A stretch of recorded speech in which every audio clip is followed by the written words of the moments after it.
Sa ngalan ng Ama at ng Anak at ng Espiritu Santo. Amen. Reyna ng langit, magalak ka. Alleluia. Sapagkat ang minarapat mong dalhin sa iyong sinapupunan, Alleluia. Ay nabuhay na maguli na gaya ng kanyang sinabi. Ipanalang, Alleluia. ipanalangin mo kami sa Diyos, Alleluia. Matuwa ka at magalak, O Birheng Maria. Alleluia. Sapagkat tunay na muling nabuhay ang Panginoon, Alleluia. Manalangin tayo. O Diyos, sa pamamagitan ng muling pagkabuhay ng iyong anak na si Jesucristong Panginoon namin, ay minarapat mong paligayahin ang mundo. Hinihiling namin sa iyo na alang-alang sa Birheng Maria na kanyang ina ay makamtan namin ang kaligayahan sa buhay na walang hanggan sa pamamagitan ni Jesucristong aming Panginoon. Amen. Sa ngalan ng Ama at ng Anak at ng Espiritu Santo. Amen.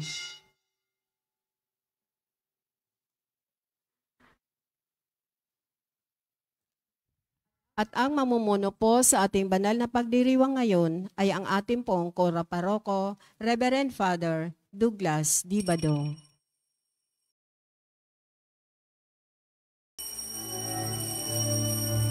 Purihin ng Panginoon, umawit ng kagalakan,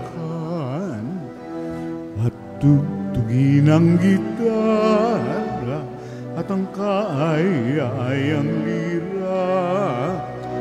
Ipan ninyo ang trumpeta, kaya Panginooy dinggin, ang landas niya'y tahakin, habang buhay ay purihin, kagandahang loob niya sa atin. Purihin ang Panginoon, umawit ng kagalakan, at tugtugin ng gitara at ang kaaya-ayang lira. Ipan ninyo ang trumpeta, ipan ng trumpeta.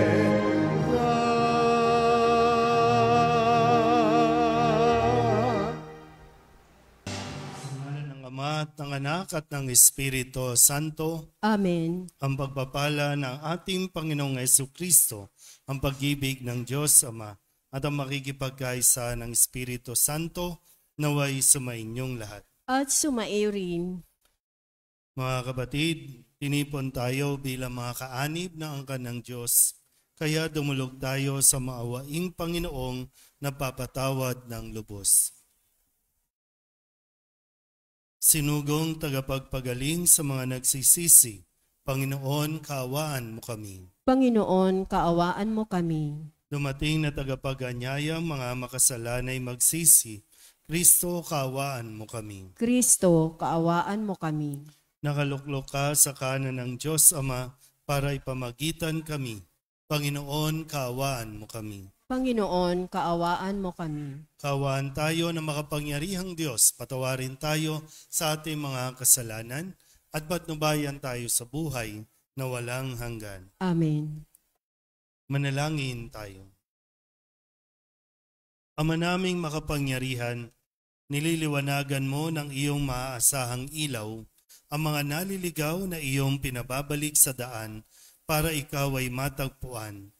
Ang mga kabilang sa nananalig sa iyong anak ay pagkakalooban mong makapagwaksi sa tanang salungat sa ngalang Kristiyanong sa iyo'y tinanggap, upang ito ay talagang mapangatawan ng ganap sa pamamagitan ni Jesucristo kasama ng Espiritu Santo magpasawalang hanggan. Amen. Maupo po ang lahat.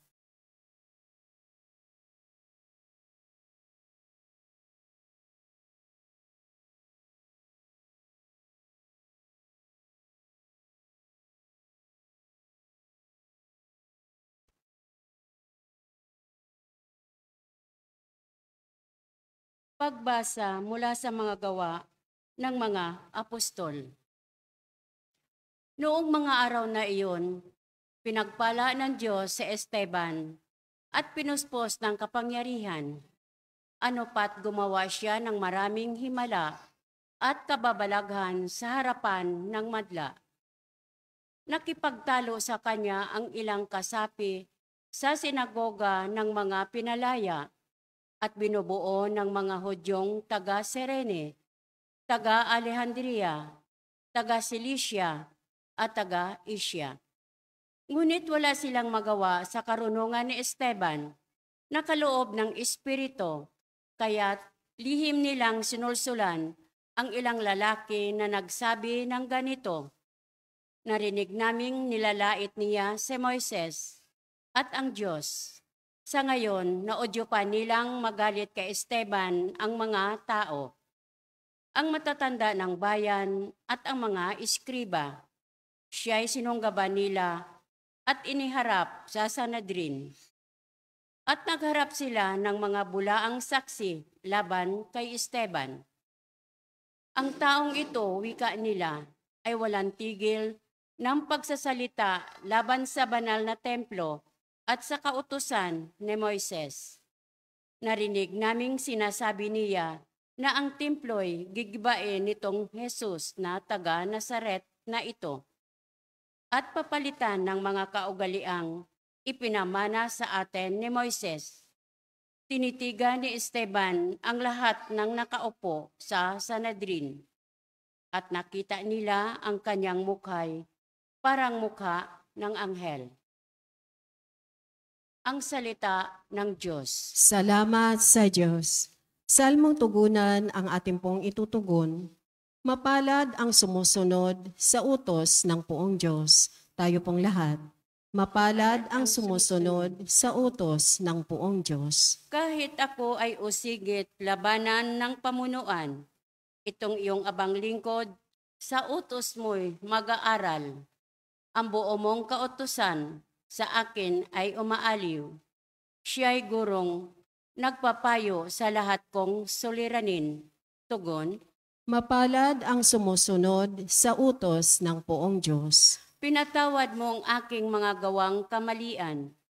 Ituro mo sa lingkod mo ang tuntunin mo at aral.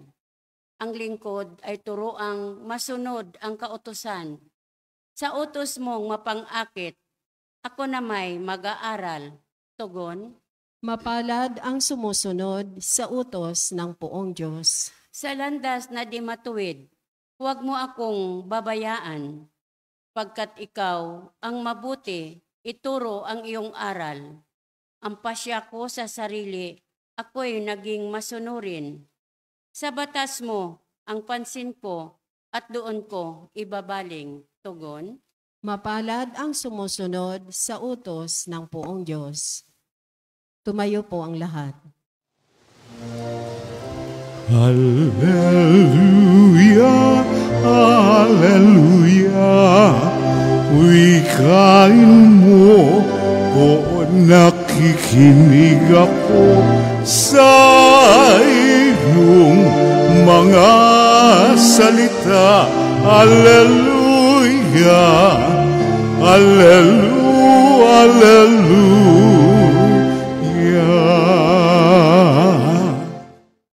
Sumainyo ang Panginoon. At sumaiyo rin. Ang mabuting balita ng Panginoon ayon kay San Juan. Papuri sa iyo, Panginoon.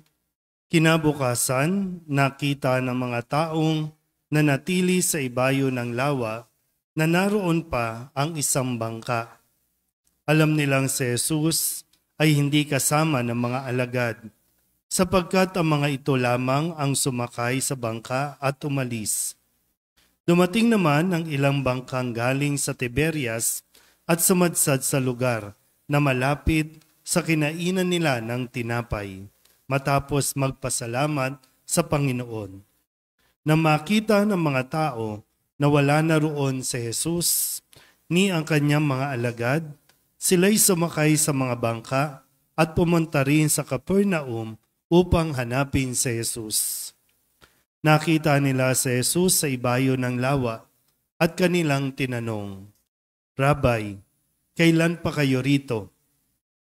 Sumagot si Jesus, "Sinasabi ko sa inyo, Hinahanap ninyo ako, hindi dahil sa mga kababalaghang nakita ninyo, kundi dahil sa nakakain kayo ng tinapay at nabusog. Gumawa kayo hindi upang magkaroon ng pagkaing nasisira, kundi upang magkaroon ng pagkaing hindi nasisira at nagbibigay ng buhay na walang hanggan. Ibibigay ko ito sa inyo. Ibibigay ito sa inyo ng anak ng tao, sapagkat siya ang binigyan ng kapangyarihan ng Diyos Ama. Kaya't siya'y tinanong nila, ano po ang dapat naming gawin upang aming maganap ang kalooban ng Diyos? Ito ang ipinagagawa sa inyo ng Diyos. Manalig kayo sa sinugo niya. Tugon ni Jesus. Ang mabuting balita ng Panginoon. Pinupuri ka namin, Panginoong Hesukristo. Maupo po ang lahat. Isang magandang gabi po sa inyong lahat. Malinaw pa naman po ang boses ko, no? Medyo malat lang, pero sana po maintindihan pa, no, yung aking boses. Sa pagpapatuloy po, no, bago yung bahaging ito ng Ebanghelyo ni San Juan, kung babalikan natin ang konti, nung Biyernes ay sa ilang pirasong tinapay at isda ay napakain ni Jesus ang napakaraming tao. Higit 5,000 tao, no, gamit lamang yung kakapirasong mga tinapay at isda. Kaya dahil doon, sabi po dito, hinanap ng mga tao si Jesus. Sinundan siya kahit doon sa kabilang ibayo, sumakay sila ng bangka, talagang nag-effort no, na masundan si Jesus na makapalapit kay Jesus. Pero nilinaw ni Jesus yung kanila pong motivation. Bakit nyo ako hinahanap? Dahil ba nakakain kayo ng tinapay? Dahil ba nabusog kayo? Kaya nyo ako hinahanap? Kasi yung pagpapakain ay isang palatandaan na si Jesus ang Mesiyas. So, alin ba sa dalawa? Inahanap ba nila si Jesus dahil kinikilala at nakilala nila na ito nga yung pangako ng Diyos, ito nga yung Mesiyas? O inahanap ba nila si Jesus dahil mayroong libreng tinapay? May paayuda. Kapag sumama ka kay Jesus, hindi mo na kinakailangang magtrabaho. Kasi pwede palang makagawa ng tinapay si Jesus. Kaya sinusundan nila. May kapangyarihan si Jesus. Kaya ngayon, sabi ko kanina, nililinaw ni Jesus ang kanilang relasyon. Nililinaw ni Jesus, ano bang status natin? Hinahanap niyo ba ako dahil kilala niyo ako? O hinahanap niyo ako dahil mayroong kayong kailangan? Sa minsan, no, yung sa lingwahe ng mga henerasyon ngayon, ano bang madalas na pinapasok ng mga kabataan o kung sino man, no? Meron tayong tinatawag na friends with benefits. Kaibigan kita dahil meron akong nakukuha sa iyo. Pag wala na akong makuha sa iyo, iiwanan na kita. Kaibigan kita kasi may napapala ako sa iyo. Kaya nga, ang tunay na kaibigan, ang tunay na relasyon na susubok at talagang susubukin sa mga panahon na ikaw ay walang-wala na, diyan lilitaw, diyan mo makikita sino ang mananatili. Sino ang nanatili? Yun ang tunay mong kaibigan. Hindi lang sa panahon na ikaw ay sagana, hindi lang sa panahon na ikaw ay nakakapanlibre. Kasi kung sino talaga yung nanlilibre, sino yung mayroon, yan yung maraming taong nakapaligid sa kanya. Pero ganun ba tayo? Tayo mismo, no? Ganun ba tayo? Kaya tayo lumalapit sa isang tao kasi mayroon tayong mapapala, mayroon tayong makukuha. Hindi dahil sa tanggap mo yung taong to, hindi dahil kinikilala mo yung taong ito, hindi dahil sa kung anong may bibigay niya, kundi dahil tanggap mo siya, period. Mayroon man siya o wala, tanggap mo siya. At mahirap po yung dahil lang sa material na bagay. Yung bang nagsimula ang inyong relasyon dahil sa mayroon kayong benefits na nakukuha sa isa't isa.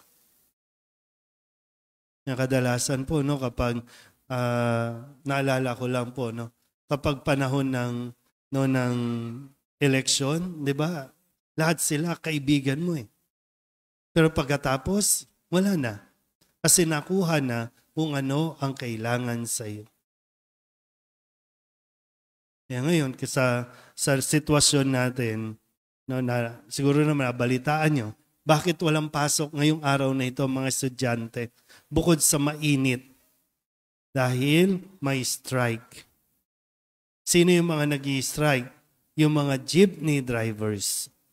Ito yung dating nilapitan.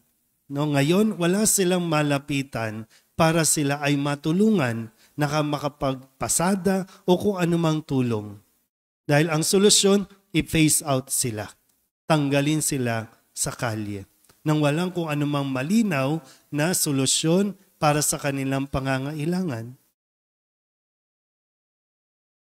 Mas lalo na, no, sana po linawin natin ang ating relasyon sa Diyos.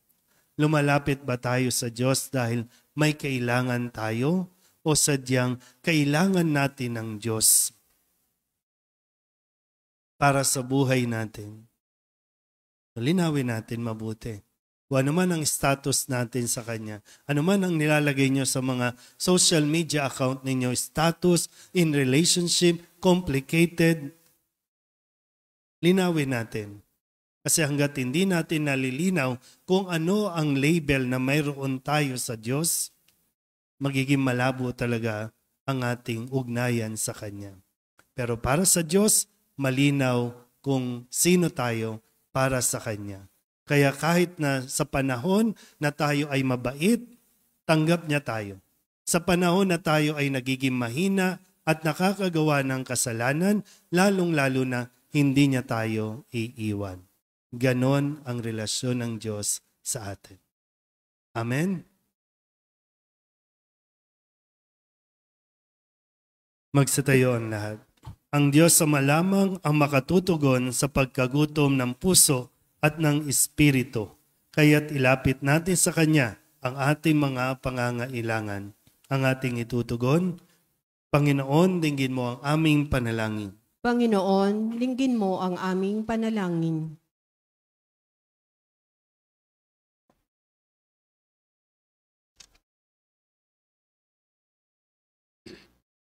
Ang simbahan, naway pukawin sa mga kasapi nito ang pagkagutom at pagkauhaw sa tinapay ng buhay na walang hanggan.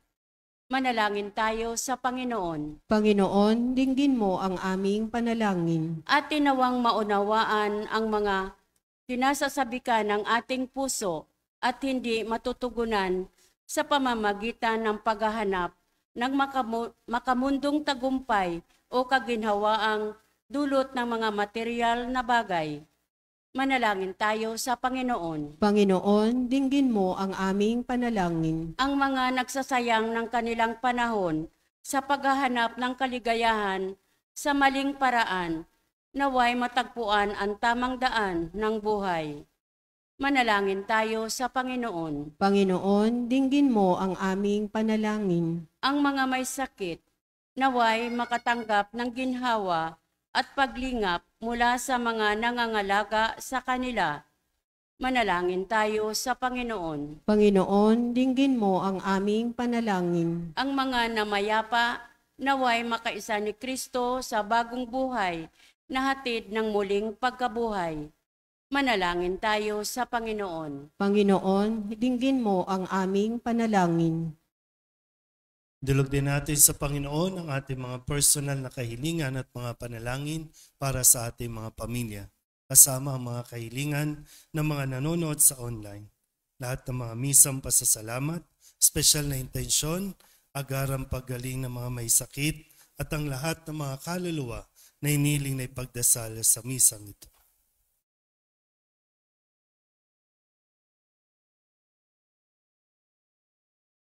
Ang lahat ng ito inihiling namin sa ngalan ni Kristong aming Panginoon. Amen. Maupo po ang lahat.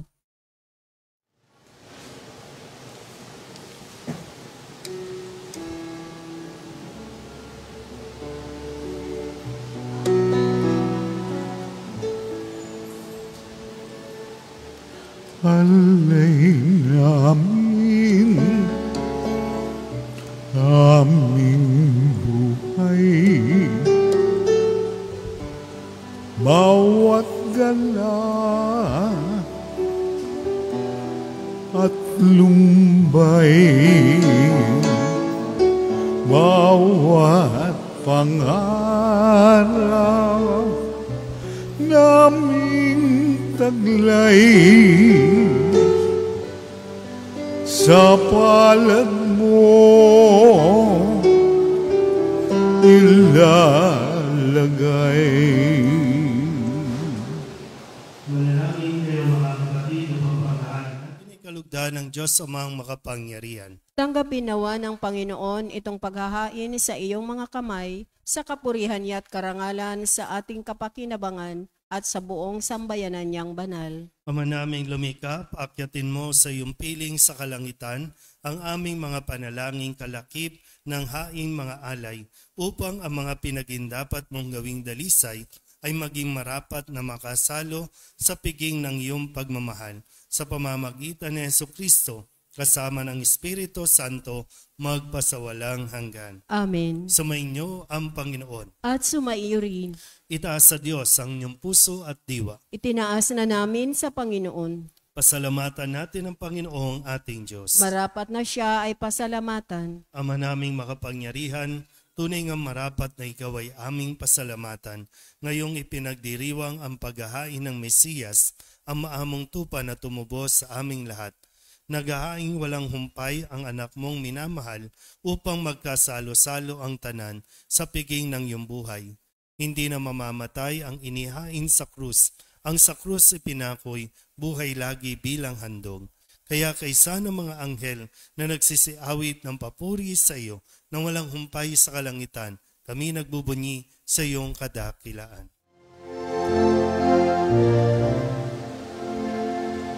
Santo, Santo, Santo, Panginoong Diyos na makapangyarihan, napupuno ang langit at lupa ng kaluwalhatian mo. Hosana sa kaitaasan, pinagpala ang naparirito sa ngalan ng Panginoon. Hosana sa kaitaasan. Manalangin mahal, ikaw ang bukal ng tanang kabanalan. Kaya't sa pamamagitan ng iyong Espiritu, gawin mong banal ang kaloob na ito upang para sa aming maging katawan at dugo ng aming Panginoong Jesucristo. Bago niya pinagtiis ang kusang loob na maging handog, hinawakan niya ang tinapay, pinasalamatan kaniya. Pinaghati-hati niya iyon, iniabot sa kanyang mga alagad at sinabi, tanggapin ninyong lahat ito at kanin, ito ang aking katawan na ihahandog para sa inyo.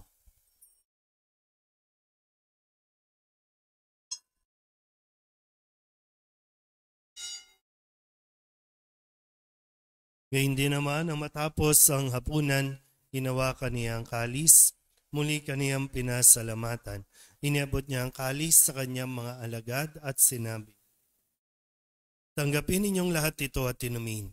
Ito ang kalis ng aking dugo ng bago at walang hanggang tipan. Ang aking dugo na ibubuhos para sa inyo at para sa lahat sa ikapagpapatawad ng mga kasalanan. Gawin ninyo ito sa pag-alaala sa akin.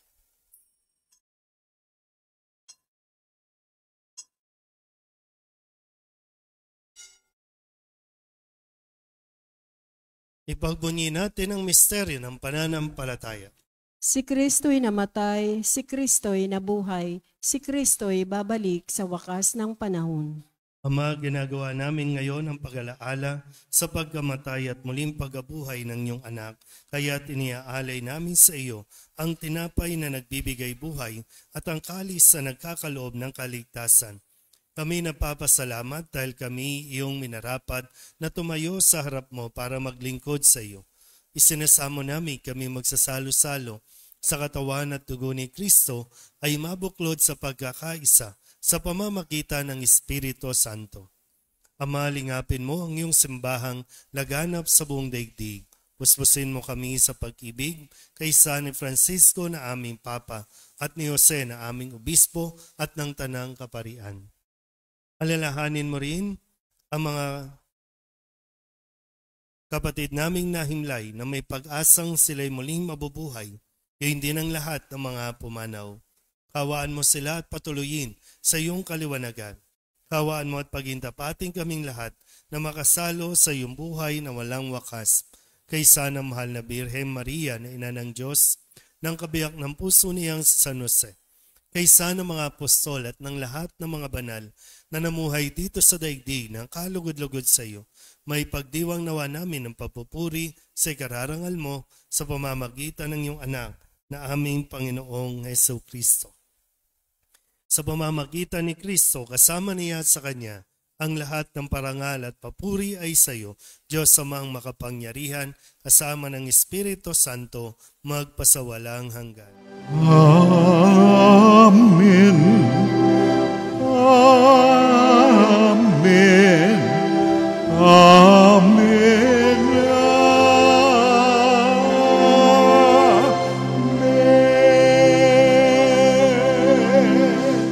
Sa tagubili ng mga nakagagaling na utos at turo ni Jesus sa Panginoon natin na Diyos, ipahayag natin ang lakas loob. Ama namin, sumasalangit ka, sambahin ang ngalan mo, mapasa amin ang kaharian mo, sundin ang loob mo, dito sa lupa para lang sa langit. Bigyan mo kami ngayon ng aming kakanin sa araw-araw at patawarin mo kami sa aming mga sala para ng pagpapatawad namin sa nakakasala sa amin. At huwag mo kaming ipahintulot sa tukso at diadya mo kami sa lahat ng masama.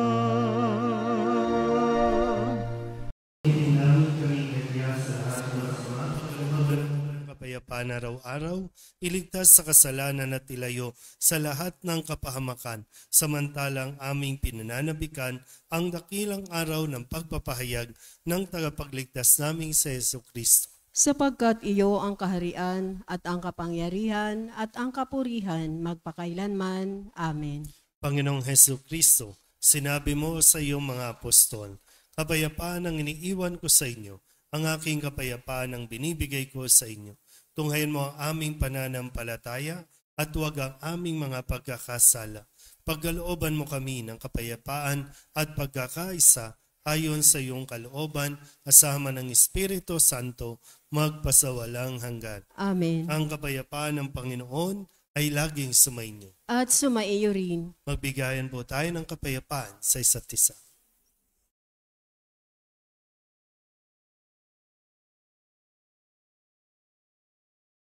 Kordero ng Diyos na nag-aalis ng mga kasalanan ng sanlibutan, maawa ka sa amin. Kordero ng Diyos na nag-aalis ng mga kasalanan ng sanlibutan, maawa ka sa amin.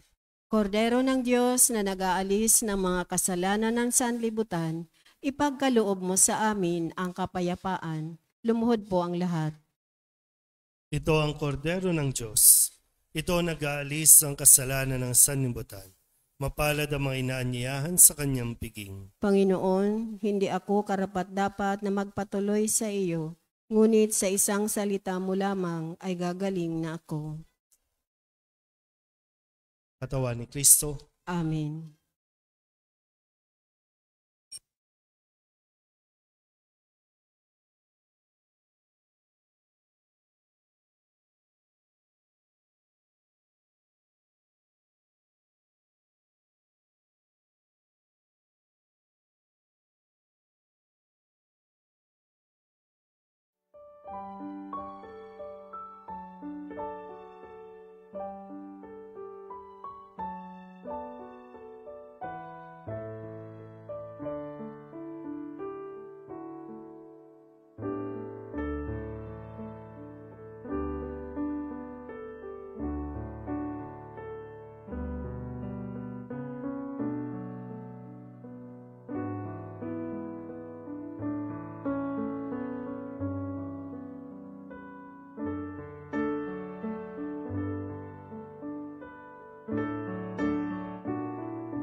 Tumayo po ang lahat.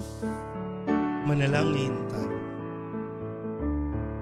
Ama naming mapagmahal, kaming pinapagsalo mo sa pagkabuhay ng iyong anak ay papakinabangin mong lagi sa kanyang lakas bilang bungang masagana ng dulot mong pagliligtas. Sa pamamagitan niya kasama ng Espiritu Santo magpasawalang hanggan. Amen. Sumainyo ang Panginoon. At sumaiyo rin. At pagpalain kayo ng makapangyarihang Diyos, Ama at Anak at Espiritu Santo. Amen. Tapos ang banal na misa, umayo tayo sa kapayapaan ni Kristo. Salamat sa Diyos. Magandang gabi po.